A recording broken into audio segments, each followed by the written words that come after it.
Dan tema yang akan kita bahas ini, tema yang ketujuh, berkaitan dengan kejahatan dari sisi jaringan internet yang sifatnya digital. Yaitu judulnya cukup panjang sebenarnya. Irsalur rasail du'aiyah min ghairi idzni sahibil mauqi'il mutalaqqi awil baridil elektroni. Jadi mengirimkan rasail ad-du'aiyah, info-info promosi tanpa seizin pemilik website penerima atau melalui email. Al-baridul elektroni ini maksudnya adalah email. Jadi maksudnya intinya ini mengirim pesan tapi sifatnya promosi, pesan-pesan untuk mempromosikan produk tanpa seizin penerima. Jadi penerimanya nggak mengizinkannya, sudah dikirimi terus. Nah, gambaran permasalahan ini ada email, alamat email itu ditenggelamkan, maksudnya adalah dipenuhi dengan kiriman-kiriman promosi yang mengganggu, yang biasanya disebut juga dengan ar-rasail al-iqtihamiyah, spam, pesan-pesan spam.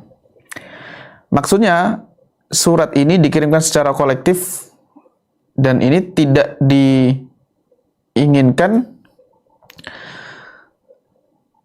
oleh penerimanya, jadi nggak diharapkan.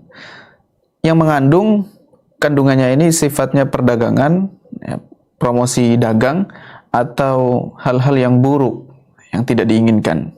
Intinya tidak disukai, tidak diharapkan oleh penerima. Yang dikirim dalam kondisi kolektif, langsung serentak ke beberapa orang banyak tanpa meminta persetujuan mereka. Dan itu dilakukan melalui email. Apa hukum fikih yang berkaitan dengan kiriman-kiriman tersebut? Jadi hukumnya adalah diharamkan mengirimkan pesan-pesan seperti ini, karena ini mengganggu. Jadi alasannya adalah karena mengganggu dan memadorotkan pihak yang lain.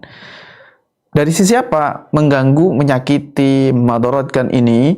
Yang pertama, ini karena orang yang menerimanya menjadikan waktunya terbuang sia-sia. Terbuang di sini bukan hanya untuk membaca, kadang tidak sampai dibaca, tetapi tetap membuang waktu mereka. Dari sisi mana? Jawabannya dari sisi karena dia harus mengecek dulu at-ta'akkudu min muhtawaha. Dia ngecek dulu apakah kandungannya benar, maksudnya yang dia inginkan, yang dia harapkan. Karena di list email yang masuk di inboxnya itu, dia harus mengecek dulu apakah ini penting atau tidak. Ini yang pertama, membuang waktu dari sini saja. Belum lagi dia ketika sudah tertipu misalkan atau membaca sampai akhir, maka semakin banyak lagi terbuang waktunya. Kemudian pembuangan waktu juga karena dia harus menghapusnya, mendelete dari emailnya. Ini termasuk menyia-nyiakan waktu. Jika 1-2 mungkin masih tidak terlalu membuang banyak waktu, tetapi bisa jadi karena kalau target ini mendapatkan kiriman spam email-email tadi dalam jumlah ratusan, ini akan cukup menyita waktu sehingga mengganggu penerima. Yang kedua adalah karena memenuhi daftar email yang masuk, dan ini bisa menguras space email secara keseluruhan, ya, mengurangi size emailnya, sehingga menyebabkan ada beberapa pesan penting yang lain yang tersia-siakan, yang terabaikan gara-gara adanya email-email spam tadi. Kecuali kalau mungkin masuk ke kategori spam mungkin lebih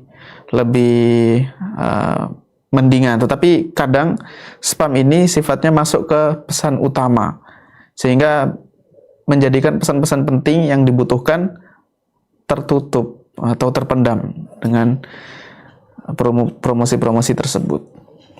Kemudian yang ketiga, bahayanya juga, madorotnya juga, karena ini menyebabkan korban menguras sumber daya, ya, ketika dia menerima surat-surat tersebut. Sumber daya di sini maksudnya bisa mencakup kuotanya berkurang, kuota internetnya, kemudian listriknya, karena dia membutuhkan listrik ketika mengaktifkan dan membuka email tersebut.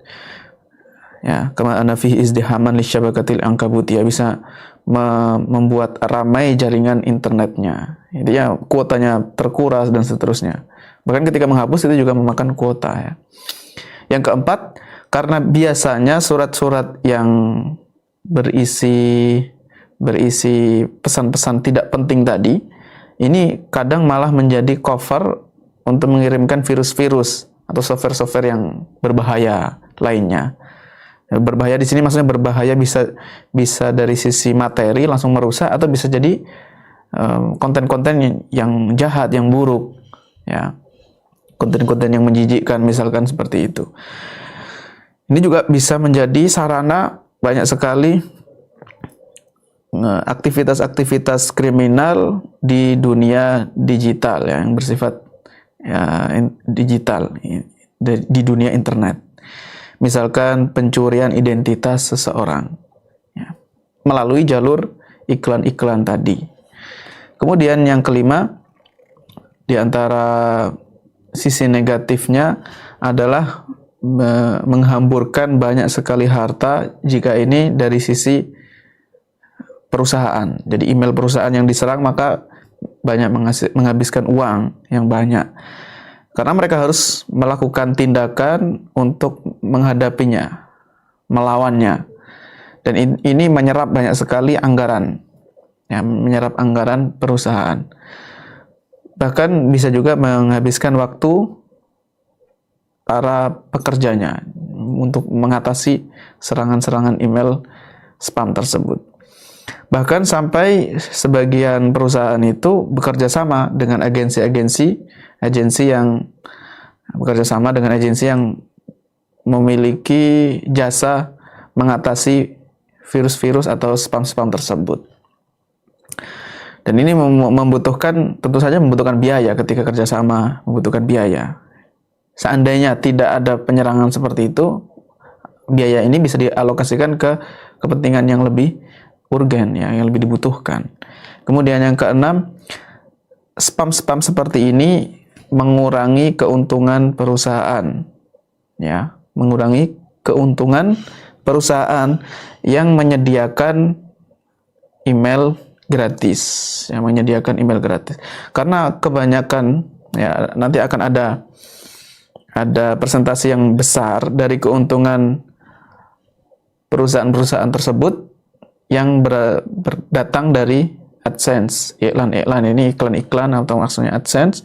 Jika setiap orang atau setiap perusahaan mampu mengirimkan pesan dalam jumlah yang banyak tanpa membayarkan, orang-orang tadi tidak perlu membayarkan biaya tertentu, maka dia tidak akan mendatangi perusahaan email yang gratis, yang menyediakan jasa email gratis tadi untuk mengirimkan pesan-pesan iklan, ya, mengirimkan iklannya. Jadi intinya seperti ini.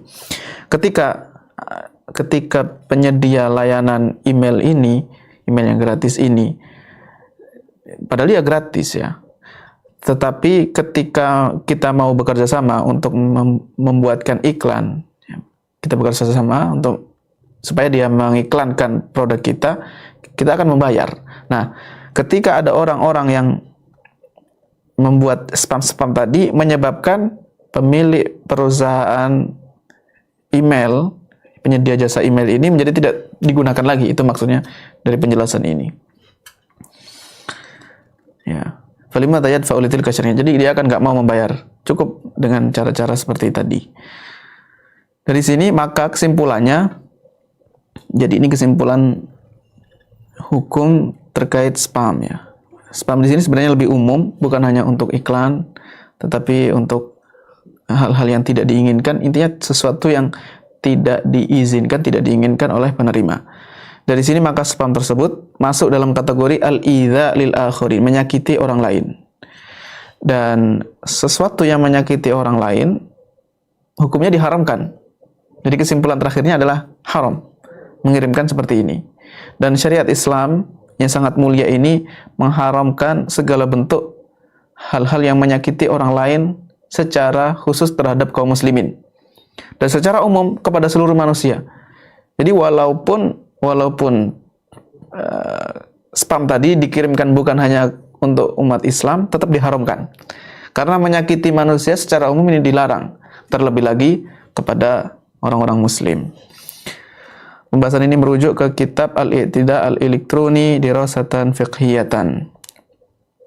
Ya, pelanggaran dari sisi digital, dirasa fiqhiyah, disertasi untuk mendapatkan gelar doktoral fikih kuliah syariah, karya Dr. Abdul Aziz Ash-Shibl, halaman 385 dan halaman setelahnya.